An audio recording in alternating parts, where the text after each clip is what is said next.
السلام عليكم مشاهدينا الأفاضل ومتابعينا الكرام في كل مكان، مع متابعي قناة ديكوفري ماروك. مرحبا بكم في هذا اللقاء مع أحد أعمدة السياحة الجبلية هنا بأوريكا، السيد محمد أيت عدي. مرحبا بك سي محمد. مرحبا. مرحبا سي محمد. مرحبا سيدي، وشكرا على شرفتنا الاستضافة. بارك الله فيك. سي محمد، بينكم تقدموا للناس سميتو ديالكم، لان تقريبا عندكم واحد العديد من المهام اللي يعني فاعل جمعوي ومرشد سياحي وسميتو. ومن بعد غادي نطرقوا للسؤال الاول.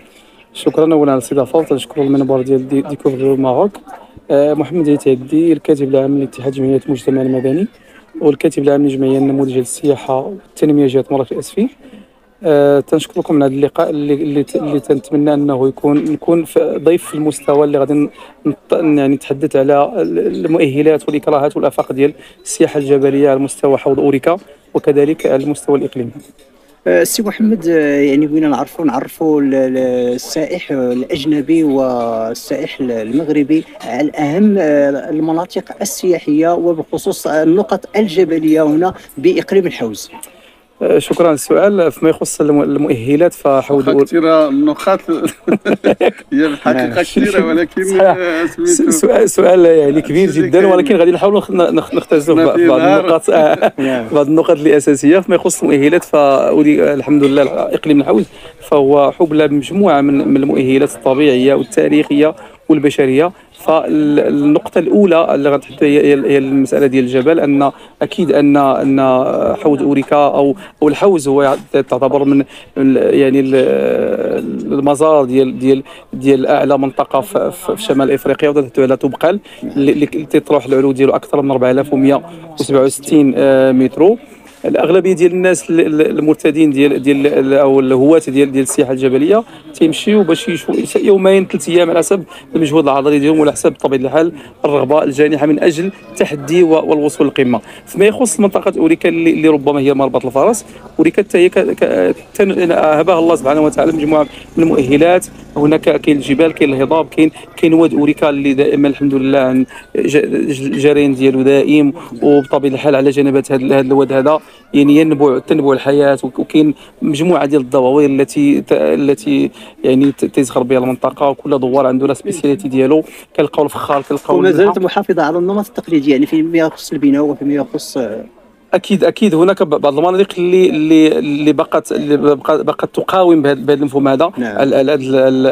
المعمار الامازيغي الاوريكي، لكن للاسف الشديد فزلزال الحوز يعني من ضمن يعني الاسباب الكثيره اللي دات باش ينهار مجموعه ديال المعالم التاريخيه والدواوير. حتى الجفاف شويه اكيد هذه النقطه اخرى سبقتي لنا استاذ. فيما يخص المسائل البناء العمراني فهذا هو الاشكال دابا. حتى الناس اللي جاوب اللي استفدوا من الدعم، نعم. ملي تيبنيو بواحد الطرق اللي غريبه على المنطقه، واحد البناء الهندسي اللي غريب كل البعد على المنطقه. هذه مساله اخرى. المساله الثانيه هي المساله ديال تناسل بعض البنايات اللي غريبه على المنطقه، خاصه اللي كتسد الواجهات ديال مجموعه ديال المناظر الطبيعيه.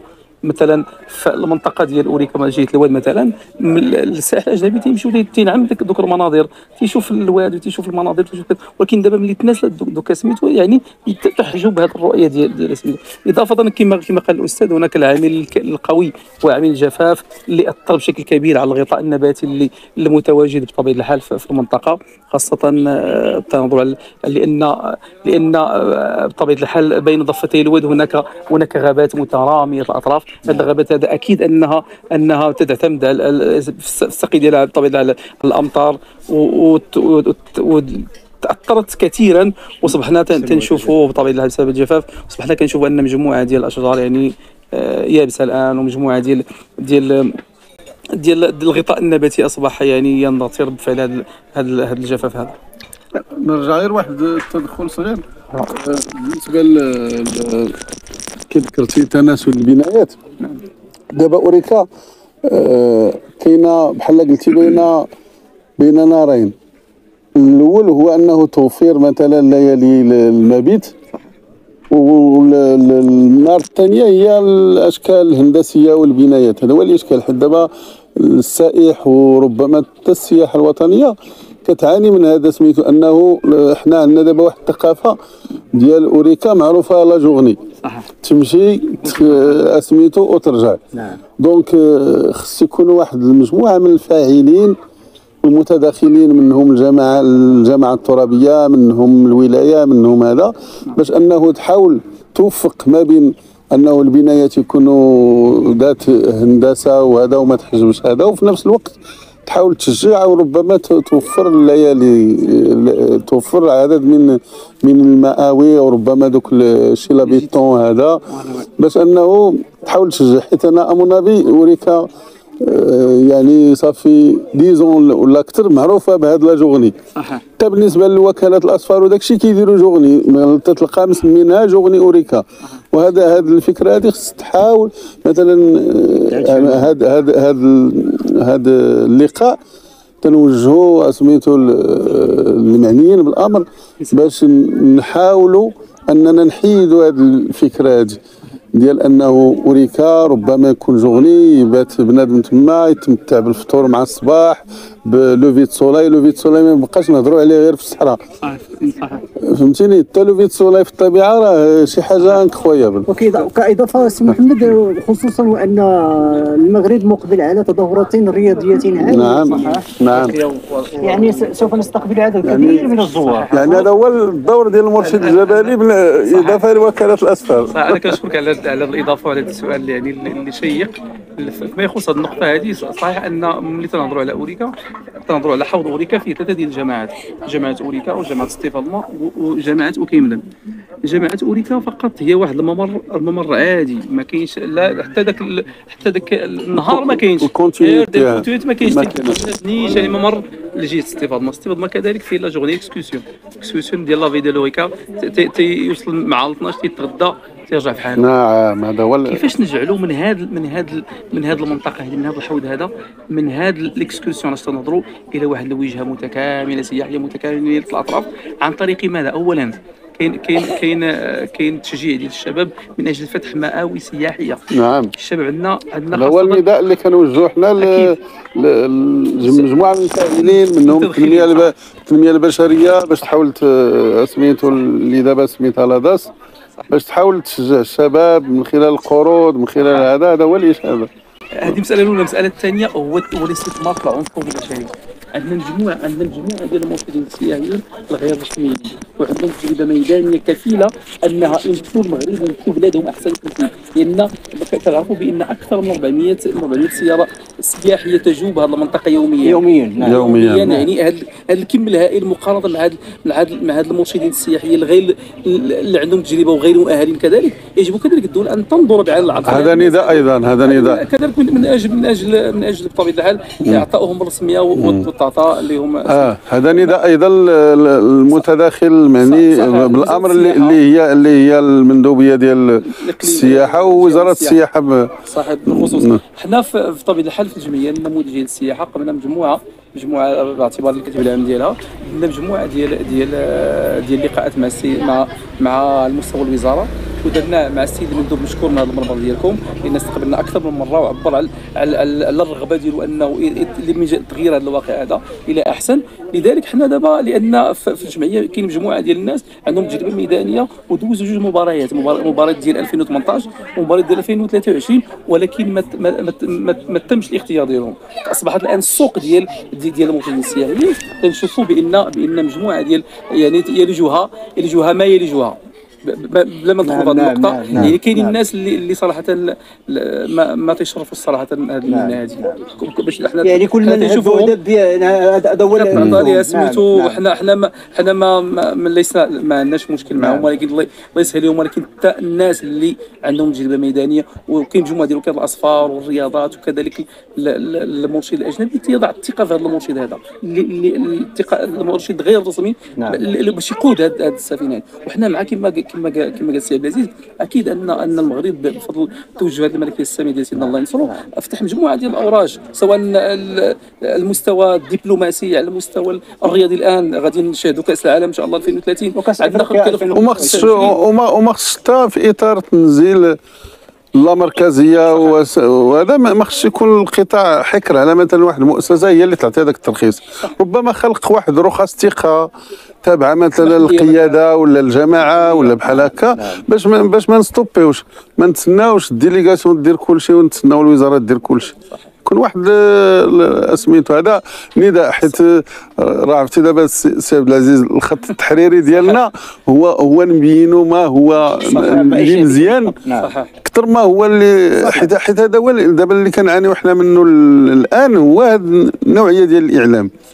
يعني احنا نوجهوا نقولوا شنو اللي في التيران ونعطيو للناس القرار باش يتخذوه. يعني حتى الفكره ديال خلق رخص ثقه سورتو على مستوى الناس اللي بحال هكا مثلا مراكش وسورتو الحوز ازيلال حتى هو اللي هما الناس ديالو، يعني راه ما كايناش الاهميه ليه.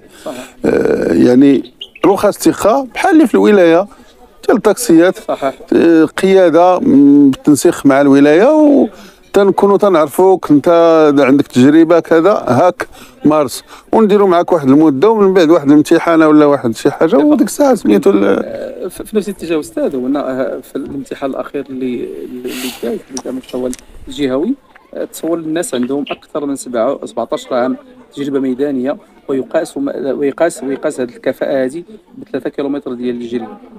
يعني ان الناس ملي تمشوا حنا مع السائح الاجنبي ما كنجيروش حنا مع السائح، واكيد بغاو يقيموا مثلا الكفاءه الجسميه ديال البدنيه، ولكن راه هاد الناس هادو تفوق الانسان يوميا تيمشي 6 سوايع 7 سوايع تجي مثلا طرفا ما، حيت المبالاه ما تدخلش فيها فقط وزاره السياحه، فيها مجموعه من المتدخلين، وزاره الداخليه، كاين وزاره الشباب والرياضه كذلك، مجموعه ديال المتدخلين. وهاد الناس هادو ما يمكنش يقيموا لك واحد الكفاءه اللي عندها 17 عام 20 عام باش تعطى لها بطاقه. اكيد ان غادي نجي مثلا عداء عادي، غادي نجي ديك البطاقه عن جديد، ولكن هاد الكميه التجربه وهاد المعلومات وهاد الكم الهائل اللي يتحملوا المرشد او المرافق الجبلي، يعني تضرب في ارض الحقائق. وبالطبيعه الحال من خلال منبركم الاغر هذه رساله صريحه للسيده الوزيره المحترمه، وكذلك السيد المندوب الجهوي المحترم اللي تنحيوه من هذا المنبر هذا، باش يعيد النظر يعني في مجموعه ديال الامور، خاصه في اعطاء هذا الرخص ديال الثقه. وتنقولوا بان راه في حوض اوريكا راه كاين مجموعه ديال الكفاءات الميدانيه تعاني في صمت في هذا الجبل، وتمثل المغرب كذلك، تمثل المغرب احسن تمثيل. كتمشي مع السائح الاجنبي وكتعطي بعض الصور جميله على البلاد، وكتعطي دي زانفورماسيون سور لي سيت ناتوريل كولتورال، حتى تو سكي، يعني اي سؤال بحال الموسوعه، اي سؤال تعطاه السائح الاجنبي فيما يخص جميع مناحي الحياه، سواء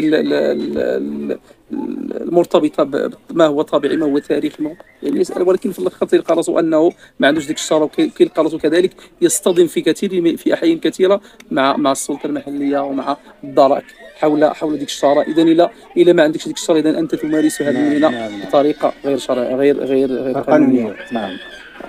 سي محمد، ننتقل لسؤال اخر، يعني كيفاش تشوفوا حل السياحه الجبليه بعد الانتكاسه اللي عرفها يعني نقولوا العالم كامل بعد كوفيد 19؟ يعني كيف هو حالها الان؟ اكيد ان كوفيد 19 جاء يعني اصبحت السياحه وصلت الى حضيض ما كاين لا سائح اجنبي، يعني الحدود تسدات، المطارات تسدات، ما كاين لا سائح لا والو. فبعد ديك لا غوليف اللي كاينه من ما تحلوا الحدود، اصبحت كاين واحد التذبذب. ولكن الان صراحه بكل صراحه، بفضل يعني الحنكه ديال السيده الوزيره، راه عندنا على مجموعه ديال البرامج صراحه، مجموعه جو سياحه، مجموعه ديال جو كاباسيتي. هاد المجموعه ديال البرامج هادو حفزات مجموعه ديال الشباب انهم يكريو كما قال الاستاذ هاد المشاريع ديالهم، سواء ديجيت، سواء فيما يخص التعاونيات، سواء فيما يخص امور مرتبطه، مهن مرتبطه بالسياحه. لكن للاسف الشديد انا دائما اقول، دائما حوض اوريكا هاد البرامج ما عندوش النصيب ديالو. واش كاين تقصير فيما يخص الاعلام، انه توصل لي فكره وشكون اللي بيوصل لي فكره، او الناس ديال المنطقه كيتسناو حتى تجي الفرصه حتى عندهم. هذا سؤال اللي لحد الان ما لقيتش ليه صراحه الجواب ديالو. لكن الاغلبيه ديال الشباب اللي في السن ديالي واللي عندهم تجربه ميدانيه بحال ديال 18 عام 20 عام، كلهم بغاو انهم يديروا ديجيت مثلا. بيتوجوا ديك الكارير ديالهم بواحد ميزون دوت ولا بواحد جيت، ولكن تيمشيو مثلا كما قال الأستاذ تيلقاو مشاكل ما يخص لا بروسيدور ادمينستراتيف، ما يخص دوك الاوراق، ما يخص ديال تسهيل المساطر القانونيه صح التعبير. هذه مشيت انا شخصيا والتاجد، ولكن لقيت صراحه المسار طويل جدا ديال داك الشيء. سي محمد يتعدي هذه المساله هذه اللي طرقتوا لها ما تنطبقش فقط على اوريكا، تنشوفوا مثلا صحراء اكافي يعني ولات منطقه مؤهله ب 100%، ولكن الا نجيو نشوفوا الطرقه اللي فيها وسميتو كاينين عراقيل تيوضعوها ما عرفناش يعني السي محمد عاد يكون ولد المنطقه وعاد يكون عارف المنطقه تما. صحراء كافي هذاك موضوع اخر. صحيح. نعم احنا نتحدثوا هذاك موضوع اخر. علاش؟ حيت المنطقه بحال قلتي حديثه العهد. صحيح. نعم يعني بحال التكونات، هو الا بغينا نقولوا هي بحال تعويض على مرزوقه. دونك شويه بشويه ما الى جينا نشوفوا ما يمكنش كلشي نديروه الا فوا. يعني راه شحال ديال المشاكل الطرقان باقي حتى الجماعه ما تستافدش من هذوك لي تاكس ديال لي تاكس دينويتي، باقي شحال ديال الحوايج. يعني خص الخدمه على الجانب اللي هو التيران، وخص الخدمه على الجانب اللي هو الجانب القانوني اللي هو مثلا دوك قانونيات. حيت مؤخرا سميتو سعادة الوالي اللي مؤخرا التحق انفاه مثلا خرج واحد دفتر كيتشارج تحملات، والناس بدات على الاقل كتاخذ التراخيص، قبل ما كانش. دونك كاينه واحد الخدمه هي شي شويه كي قلتي، هي خدمه دايره بطيئه، ولكن هي كتمشي مع سميتو مع الطلب. حيت حنا عرفتي الوزارات مجموعه من الوزارات والقوانين، وهذا خص يدوز هنا مركز الاستثمار السيري، الوكاله الحضريه الى اخره. دونك وخاص محمد يعني نتحدث على منطقه بما اننا ما زلنا في منطقه اوريكا ونتحدث عن اقليم الحوز بالضبط، نرجع للسي محمد وربما عنده شي اضافه اخرى. اكيد فيما يخص هذا السؤال هذا السي عبد العزيز، فكما قال الاستاذ كاين بطبيعه الحال ما غاديش نمشيو كاع نديروا مقارنه ما بين حنا وبين اكافاي، غادي نديروا مقارنه فقط مع الجاره ديالنا إمليل مثلا. نعم. مثلا الحوض اوريكا وإمليل. إمليل راه وصل الى ما وصل اليه، الناس راه استثمروا وداروا وصلوا لواحد المستوى كبير صراحه فيما يخص السياحه الجبليه. فيما يخص تنرجعوا للبنيه التحتيه كذلك حيت دابا الفرق، شتي الفرق. هذه الفكره اللي درتي، هذه المقارنه زعما مقارنه لا غبار عليها. علاش؟ حيت إمليل ما عمر تيمشي واحد ينجغني. صح. يعني كيمشي تنويتي تخوا، داكشي علاش انه تشجعوا الرياضه، تشجعوا حيت هذاك اللي غيدير ميزون دوت فوريكا غادي خص هذاك السائح اللي جا تبدل ليه بعدا الفكره باش يطلب لانويتي. نعم. ما يبقاش هما تيقولوا ليه مثلا في لاجونس جوغني اوريكا. هذه راه ما سميتو ما خصهاش تكون. حيت الا قلب هو على لانويتي غادي هذاك لابيتون غادي يوجد. صح. وسورتو مع هذا الشيء لابيتون هذا، دونك راه غادي يكون واحد سميتو واحد التقدم من اجل باش توصل هذا الشيء اللي قلتي انت. في نفس الاتجاه انا ثاني غادي يكون شكون اللي غادي يعطينا ديك لانويتي بطريقه غير مباشره هو المرشد السياحي. علاش؟ فعلا تيجي مثلا هذا السائح هذا مثلا اوريكا مثلا تيبان لي الويتي اللي كاينه بوحدها، ولكن الا اقترحت عليه واحد البرنامج قبل ما يجي هو راه غادي تجي الليله الاولى غادي تنعسها في الرياض ولا في شي لابيطون ولا في نجيت. وين غدا خصو يكون برنامج. كاين واحد البرنامج غنمشيو نشوفوا نديروا واحد لامارجي 3 سوايع نشوفوا هاد لو سيت ناتوريل غنديروا شوف كذا، رغم ان اوريكا كذلك تدخل مجموعه من زيارات تعاونيات، زيارات منتوجات مجاليه اللي فعلا كتمتاز بها المنطقه وما معروفاش. واضافه لهذا لان على تراب جامعه اوريكا توجد مجموعه من الحدائق. كاين عندنا لو جاردان بيغوماتيك اللي الحبلى بمجموعه من النباتات العطريه والطبيه. عندنا الحديقه ديال انيما، عندنا لي جاردان دو سافرون. فوالا عندنا مجموعه ديال لي سيت اللي من شأنها ان تجيب هذا السائح الاجنبي وتشجعوا انه يريح 2 نويتي 3 نويتي او موان على الاقل باش فعلا باش نشجعوا. لكن هاد الاستاذ هاد الامور هادو راه المفتاح ديالها هو المرشد السياحي. المرشد السياحي ديال المنطقه عندنا كفاءات في المنطقه على الصعيد حول اوريكا في استفاضه وكيمدن وجامعه اوريكا. يجب فقط هذا السائح هذا تعطاه هذا الرسميه هذا باش يولج لسوق الشغل ويكري كما قلت الاستاذ هذه المسائل ديال يكري لي سيت ديالو او سوغ انترنت ويكري تا لي جيت ديالو باش نردوا الاعتبار لهذا الموضوع. هذا نداء المتداخلين. هذا نداء المتداخلين. سي محمد، يعني حنا المغرب الحمد لله كان راهن على 10 مليون سائح صح هذه الفتره هذه، تقريبا دابا راه وصلنا لواحد 17 مليون سائح صح. ومن المنتظر باش في لاكوب دافريك ولا لاكوب دي موند نوصل لواحد ربما 30 مليون. يعني خص هذه المسائل هذه تدرس مع باقي الحال صح. هذاك الشيء علاش انا قبيله في الحديث ديالي ان السيد الوزير حنا دابا لا نرمي الورد على شي واحد، ولكن الواقع هو الذي السيد الوزير درت مجموعه ديال البرامج ودرت مجموعه ديال الامور اللي من شانها انها تشجع السياحه سواء السياحه الداخليه والخارجيه.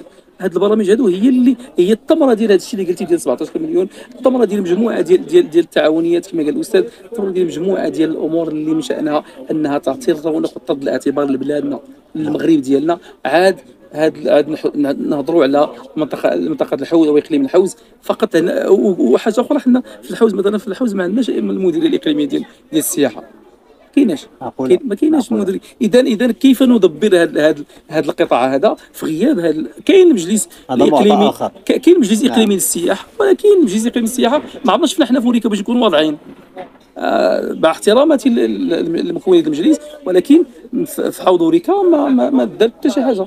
حنا لذلك كذلك من المنبر ديالكم تنوجهوا رساله الناس ديال المجلس الاقليمي وكذا ديال السياحه وكذلك الناس المتداخلين باش هذا الحوض اوريكا هذا راه مازال ما تعطاتوش الفرصه كما تعطات الوجهات الاخرى كايملي كويركان لذلك تنتمناو من خلال المنبركم لاغار ديكوفري لو ماروك اننا نكونوا حطينا يعني اصبوا على مجموعه من مكامن القوه مكامن الخلل من اجل رد الاعتبار لهذه المنطقه ورد الاعتبار للسياحه الجبليه بصفه عامه والمرشد السياحي بصفه خاصه. السي محمد يتعدي تنشكرك مره اخرى على تلبيتكم الدعوه لقناه ديكوفري ماروك ومجله ديكوفري ماروك، وعاد يكون لنا معكم ان شاء الله تعالى لقاءات اخرى مستفيضه ان شاء الله تعالى في هذا المجال هذا. اكيد نحن على الاشاره، وتنشكر الاستاذ اللي عطانا مجموعه ديال المعلومات اللي ما تنعرفوا كذلك راه استاذ ديال الدومين. وشكرا على هذه الدعوه الكريمه، وتنتمنى اننا نكونوا في المستوى، وتنتمنى ان مجموعه ديال الافكار اللي جات في اللقاء ديالنا المثمر انها توصل الاذان الصاغيه اللي تقدر انها تدير واحد المجهود من اجل تغيير واقعنا الى واقع احسن في ظل السياسه الرشيده لسيدنا الله ينصفه. شكرا.